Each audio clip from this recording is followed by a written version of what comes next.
This is the Dave Ellswick Show. Stimulating talk, but with Nick Horton. So glad to be here. Excited to be here filling in for Dave. But I wanted to bring in, I'm honored to have with us State Senator Ben Gilmore. Senator, are you on the line? No, I'm here. Great to be with you, Nick. Thanks Appreciate what you do for the conservative cause. Well, that's very kind of you. Same here. Glad to have you on. We wanted to have Senator Gilmore on because he's really been the tip of the spear on this corrections crisis in a lot of ways, specifically because of some significant transformational legislation called the Protect Arkansas Act that he led in the last legislative session. But I think what makes Senator Gilmore unique in a really good way, don't tell him I said this, but is that he doesn't just pass a bill and move on and say, okay, well, we passed the bill, now it's time to go on to the next. And that mentality is prevalent, but he understands that you got to pass the bill, and that's really step one. You got to follow through, and you got to make sure that it's implemented correctly, that it's being implemented at all, and hold state agencies and boards and the executive branch accountable to a certain degree. So, Senator, I want to just start here and kick it to you. How did we get to this point with this corrections crisis, with the board suing the state and firing Secretary Joe Porfiry, which they didn't even have legal authority to do, and hiring an illegal lawyer that they're spending now hundreds of thousands of dollars on? How did we get here? Well, thanks again, Nick, for having me on. And I want to give a shout out real quick to Nick Horton, Opportunity Arkansas. The work you do is invaluable to us as legislators, and it should be invaluable to the people of the state because you are a watchdog, and I, for one, appreciate what you do and the impact that you've made and the help that you were even in getting the Protect Arkansas Act across the finish line. So all of those things were just incredibly important, and I appreciate all your efforts. To your question specifically, though, I think you have to understand where we are with prison systems in the state of Arkansas. And we're running a 1960s model prison system. And it's sort of based on, what happened in the, after the Civil War and things that took place. But more importantly, I think you have to understand that once Arkansas begins shifting to a conservative state, the people who weren't conservatives had to go somewhere. And so they found places in departments like corrections and on boards like the Board of Corrections and others. And so basically what we're dealing with is a good old boy system of protecting the status quo. And that status quo was upended with this governor and this administration and this legislature and passing bills like the Protect Arkansas Act that said, we're not going to continue to do it the way we've always done. We're not going to continue to throw more money at something hoping that money sticks to the wall and solves a problem. And so what we've got here is we passed a bill that the Board of Corrections didn't like. They even testified against it. Their testimony, though, was not against the policy, if you will, or things that we wanted to do, like, keep violent offenders in prison longer than just serving a fraction of their sentence. They were upset because they said the bill diminished their power. And that's disturbing when you think about it, because what that means is you've got a bunch of unelected, unaccountable bureaucrats saying, we want to protect our power. Those aren't my words, mind you. Those are the words that they use, the very words they used in committee of this will, quote, diminish our power. And I think the people of Arkansas should stand up and say, wait a second, we have the power. We have the power through the elected representatives that we send to Little Rock, that we can hold accountable, that we can vote out of office, not somebody who's appointed by a governor who sits there for 7 years that once they're there, we can't do anything about. So that's right. I think that's it in a nutshell. Yeah, that's right. And those quotes you mentioned, we may have to pull those, Aaron, and play those in the next hour. We have those clips on our YouTube page if folks want to see the first time I heard this was kind of secondhand, like, hey, you should go look at what they said in committee. And I thought, no, they didn't actually say that. They didn't actually say that they like the policy of the bill. They just don't want their authority to be diminished. And then I went and pulled the clips, and I watched it, and I was like, wow, that's actually what they said, like almost verbatim in those words. And it wasn't just one member of the Board of Corrections. It was two members of the Board of Corrections, including the chairman. And it's stunning. Every time I watch it, I've watched it several times, and it's stunning to hear them say that. They're also, Senator, if I'm remember correctly, they're making those same arguments in their legal case now against the state of Arkansas, saying, well, you know, policy is what it is. But the real problem is we're not subject to these changes because Amendment 33, yada, yada, yada. The legislature can't affect our authority.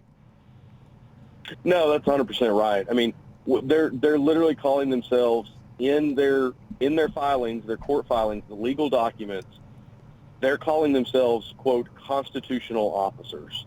Now, I don't want to insult the intelligence of our listener this morning by saying that I know that they understand there's 7 constitutional officers that are clearly described with duties and levers to pull and powers in the Constitution.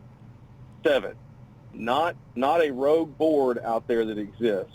Now, they're challenging that, and that will go to court, and that'll be worked through a process. But here's where I think it's important for the people and the listeners listening to us today to understand. And Nick, you've done a really good job of pointing out a lot of the things that this board has done over the last several decades.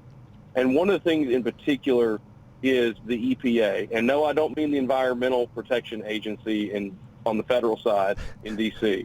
I'm talking about... Although it's bad, too. It's bad, too. Oh, 100% it's bad. But there's an important distinction to make. And that is the Emergency Powers Act. That is the lever that they have pulled consistently over the last 2 decades to release violent offenders into our community. And I know people are saying, well, why would they do that? Surely they wouldn't do that. Well, the fact of the matter is they've done that, and I don't really understand why they've done that. I don't think anybody else can understand why they've done that, because why would you pull that lever? Why would you say, you know what, we're going to take bed space offline so that we can trigger the capacity rate of 98% capacity to let inmates out and back into our communities and allow them to recommit and reoffend? Why would we do that? I think that's a question that everybody listening to this program ought to be asking. I think you ought to be calling your representative and your senator and asking them, why on earth would we stand for that? And we shouldn't stand for that. And so, Nick, I really appreciate you shining a light on this because, I mean, you've gone through that list. The violent offenses that are on there, the people who should never have been released, and we wonder why we have the crisis we have in the state. We wonder why we have crime the way it is in the state. And I think it is a direct correlation, direct nexus back to the fact that they have systematically, for years, allowed inmates who shouldn't have been eligible to get out using a little-known function called the Emergency Powers Act. Well, and you're exactly... Shocking and disturbing. You're exactly right, and you're right that it's hard to believe. I mean, when I first started hearing this from folks in the law enforcement community and the corrections world, so to speak, I thought, there's no way. Like, that's not right. They're not releasing murderers. They're not releasing rapists. They're not releasing people who've been convicted, by the way. And these are convictions. These aren't just allegations. These are convicted criminals who have been convicted of terroristic threatening and domestic battery and sexual assault. And then I decided, trust but verify, right? And we started looking into it. And yeah, it's true. It's true. And we published an article yesterday. It's a top story right now at opportunityarkansas.org. This is not a theory. This is not a conspiracy. This is not conjecture. These are documents from the Department of Corrections that show that they've released nearly 30,000 inmates over the last decade or so. And many of them have been violent, heinous criminals. And we all believe in second chances. We all believe in rehabilitation, all of those things. But if you've been convicted of murder, you probably shouldn't be out on parole. I'm just going to put that out there. I mean, maybe I'm the crazy one. Yeah, I mean, call us crazy if we believe that. Right. I mean, there's a lot of crazy people so out there. Right. That's true. 100%. And it's one of those things that, I mean, I think about cases like in my area. So I represent a very rural part of the state. Nick, you've been there. You know it's rural. And so people would arguably think that, okay, we're not dealing with the kind of crime that, say, a Little Rock is dealing with or whatever. And they would be right. But here's the issue. When you push out that many inmates and they're going to go back to the place they know and the people they know and the lifestyle they know, that affects all of us. That's not just a Little Rock issue. That's not just a Pine Bluff issue or a West Memphis issue. That is a across the state issue. And I think about a case that, there's actually an op-ed that I penned back, at the very start of all this conversation before the Protect Arkansas Act was passed into law. And I told a story in that op-ed, and it was about a lady, an elderly lady in Monticello, in my district, who was killed in a Walmart parking lot in Monticello, Arkansas, by a guy who was out on parole far too early, well before he should have been. She would presumably still be alive today had he not been let out. Think about that. How many people do we know?